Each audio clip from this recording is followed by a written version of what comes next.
কামিকা একাদশী ব্রত কথা। মহারাজ যুধিষ্ঠির বলিলেন, হে গোবিন্দ, হে বাসুদেব, তোমায় সহস্রবার প্রণাম করি।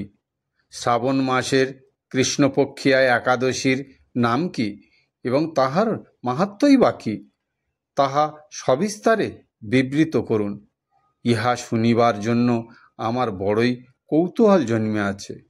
উত্তরে ভক্তবৎসল শ্রীকৃষ্ণ বলিলেন, হে রাজন, পূর্বে ভক্তপ্রবর নারদ প্রজাপতি ব্রহ্মাকে এই প্রশ্ন করিয়াছিলেন। আমি এখনে তাহাই কীর্তন করিতেছি, মনোযোগ সহকারে শ্রবণ করুন। একদা ব্রহ্মার নিকট দেবর্ষি নারদ জিজ্ঞাসা করিলেন, হে ভগবান, শ্রাবণ মাসের কৃষ্ণপক্ষিয়া একাদশীর নাম কি? সেই ব্রতে কোন দেবতা আরাধ্য? সেই ব্রতের বিধি কি প্রকার এবং কোন পুণ্য লাভের সম্ভাবনা, তাহা সবিশেষ জানিতে ইচ্ছা করি। আপনি কৃপাপূর্বক জানাইলে কৃতার্থ হইব। নারদের এই প্রকার বাক্য শ্রবণে ব্রহ্মা অত্যন্ত প্রীত হইয়া বলিলেন, হে বৎস, লোক মঙ্গলের জন্য তোমার প্রশ্নের যথাযথ উত্তর দিতেছি, শ্রবণ করো। শ্রাবণ মাসের কৃষ্ণপক্ষিয়া একাদশীর নাম কামিকা। কামিকা নামে জগতে প্রসিদ্ধা, যাহার স্মরণ মাত্রেই বাজপেয় যজ্ঞের ফল প্রাপ্তি হইয়া থাকে এবং যে ব্রতে হরি, বিষ্ণু, মাধব, মধুসূদনকে পূজা ও ধ্যান করিলে অপরিমিত পুণ্য ফল লাভ হয়। গঙ্গা, গোদাবরী, কাশী, নৈমিষারণ্য, পুষ্কর প্রভৃতি তীর্থ দর্শনের সমস্ত ফল একমাত্র কৃষ্ণ পূজা হইতেই কোটি গুণ অধিক প্রাপ্ত হওয়া যায়। সাগর, অরণ্যযুক্ত পৃথিবী দানের ফল, সবৎসা দুগ্ধবতী ধেনু দানের ফল অনায়াসেই এই ব্রত পালনে লাভ হইয়া থাকে। যে মানব শ্রীধর দেবকে পূজা করেন, তিনি দেবতা, গন্ধর্ব, উরগ, পণ্যগ দ্বারাও পূজিত হইয়া থাকেন। সুতরাং পাপ ভীরু মানুষের পক্ষে কামিকা একাদশীতে সর্বপ্রযত্ন সহকারে যথাশক্তি ভগবান শ্রীধরের পূজা অবশ্য ও কর্তব্য। যাহারা পাপ পঙ্কপূর্ণ সংসার সাগরে নিমগ্ন, এই ব্রতই তাহাদের উদ্ধারের একমাত্র উত্তম উপায়। এই প্রকার ব্রতের ন্যায় পবিত্র, পাপহারী, শ্রেষ্ঠ ব্রত কোথাও দেখা যায় না। হে নারদ, শ্রীহরি স্বয়ং ইহার এইরূপ মাহাত্ম্য কীর্তন করিয়াছেন। আধ্যাত্মবিদ্যা আর অত ব্যক্তির যে জ্ঞান অর্জন হয়, এই ব্রত পালনে তাহা অপেক্ষা অধিক লাভ হইয়া থাকে। রাত্রি জাগরণের সহিত যাহারা এই ব্রত পালন করেন, তাহারা কখনো যম ও সংহারকর্তা আর রুদ্রের মূর্তি দর্শন করেন না বা কোনো প্রকার দুর্দশাগ্রস্ত হন না।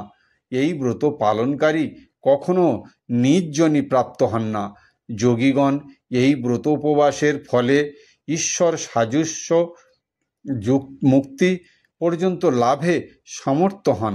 অতএব সংযত চিত্ত হইয়া সকলেরই শ্রীধর দেবের অর্চনা অবশ্য কর্তব্য। কেশবপ্রিয়া তুলসী পত্রে যিনি শ্রীহরির পূজা করেন, পদ্মপত্রে জলের ন্যায় তিনি পাপে লিপ্ত হন না।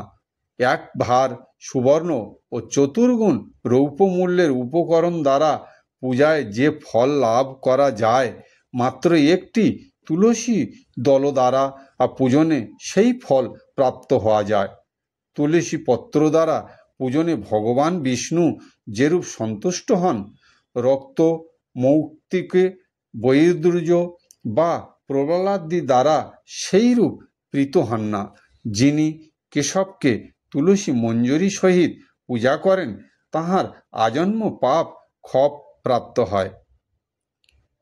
এই প্রসঙ্গে ব্রহ্মা বলিলেন, হে নারদ, যিনি তুলসীকে প্রত্যহ দর্শন করেন, তাহার নিখিল পাপসমূহ বিদূরিত হইয়া যায়।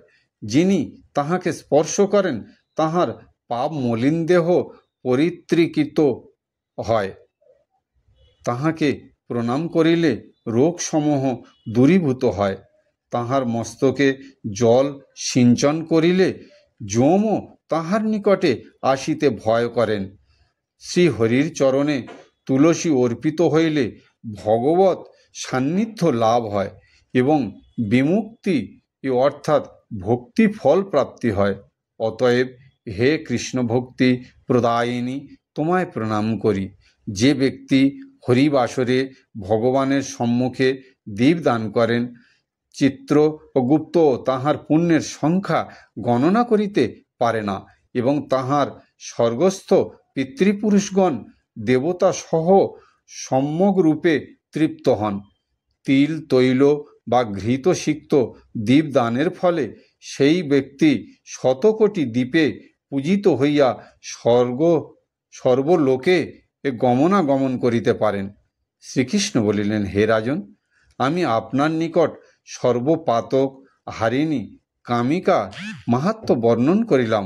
অতএব যিনি ব্রহ্মহত্যা, ভ্রূণ হত্যা, পাপ বিনাশিনী, বৈষ্ণব স্থান প্রদায়িনী ও মহাপুণ্য ফলপ্রদা কামিকা ব্রত পালন করিবেন ও তাহার মাহাত্ম্য শ্রদ্ধা সহকারে শ্রবণ করিবেন, তিনি সর্বপাপ বিনির্মুক্ত হইয়া বিষ্ণুলোকে গমন করিবেন।